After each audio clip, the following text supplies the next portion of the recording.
History Spotlight, brought to you by HEC Media and the Missouri Historical Society. Hello, I'm Dr. Jody Sowell, president of the Missouri Historical Society in St. Louis.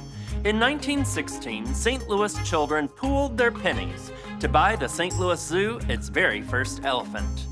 Public historian Adam Kloppe tells us how much they raised and what they received for their contributions.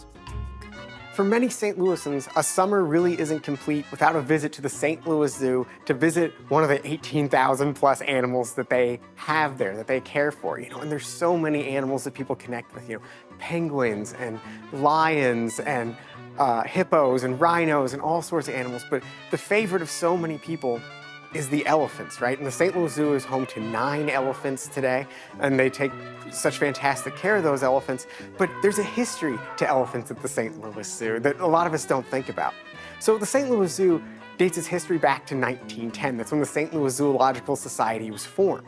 And over the next several years, they were in Forest Park, they were adding new facilities, getting everything ready for different animals to be brought in. And in 1916, they had things set up to bring in the zoo's first elephant. In order to do this, they wanted to raise some funds so they could purchase an elephant from a circus. And so they reached out to St. Louis City Schoolchildren and asked them to donate pennies to a fund so that the zoo could buy its very first elephant. And these children really responded. They raised over $2,300 in pennies. That'd be over $50,000 today. It's a lot of money. And the zoo used that money to purchase their first elephant. And they had already said that because they had worked with the schools to get those children to donate the money, that the first elephant would be named after the school board president, a guy by the name of James Harper. And they were going to call the elephant Jim.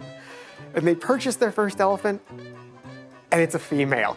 But everyone had already fallen in love with the name Jim, so they decide they're gonna call this elephant Miss Jim. And Miss Jim arrives in April of 1916. And thousands of people show up in Forest Park the day she arrives to watch her parade through Forest Park. And the school children are really excited. There's reports in the newspapers that they're all pointing at the elephant saying, oh, my pennies bought part of the trunk, or my pennies bought her tail, or whatever it is. They just really connected to this elephant instantly. And they continued to connect with this elephant over the years. Back then, people could go on rides on the elephant at the St. Louis Zoo. So kids would show up to the zoo and they would go for rides on Miss Jim's back. It's estimated that she gave over 300,000 people rides between 1916 and when she was retired from giving rides in the 1940s when she got a little bit older. And, when she passed away later in the 1940s, thousands of people in St. Louis were in mourning. They had really connected with this animal and connected with, the conservation efforts and the animal care that were provided at a place like the zoo. So without Miss Jim, the history of elephants at the St. Louis Zoo would look completely different. And, we really need to study her history so that we can understand the history of the institutions that we love so much today. Next week on History Spotlight, learn about how a growing St. Louis forced the city to relocate existing cemeteries. To learn more about the Missouri Historical Society, visit mohistory.org.